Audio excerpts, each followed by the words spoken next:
Walking చేయడం ఆరోగ్యానికి ఎంతో మంచిది. అయితే దానిని చేసే విధానం బట్టి రిజల్ట్స్ ఆధారపడి ఉంటాయి.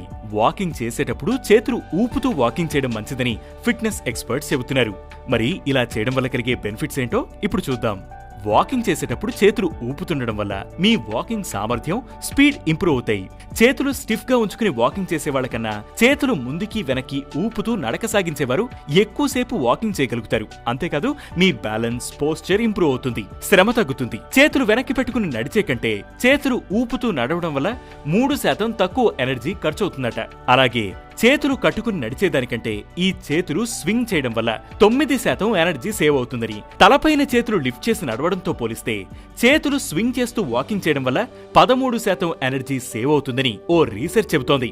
అంతేకాదు ఇలా చేతులు ఊపుతూ నడిస్తే రెగ్యులర్ వాకింగ్ కంటే 15% ఎక్కువ క్యాలరీలు బర్న్ అవుతాయి. అంతేకాదు మీ అప్పర్ బాడీకి మంచి వ్యాయామం అవుతుంది. మీ చేతులు, భుజాలతో పాటు చెస్ట్, అబ్డామిన్ వద్ద ఉన్న కండరాలకు మంచి వర్కౌట్ అందుతుంది. కాబట్టి వాకింగ్ చేసేటప్పుడు చేతులు వెనక్కి పెట్టుకునో లేక చేతులు కట్టుకునో నడిచే కంటే ఆర్మ్స్ స్వింగ్ చేస్తూ నడిస్తే మంచి ఫలితాలొస్తాయని ఫిట్నెస్ నిపుణులు చెబుతున్నారు.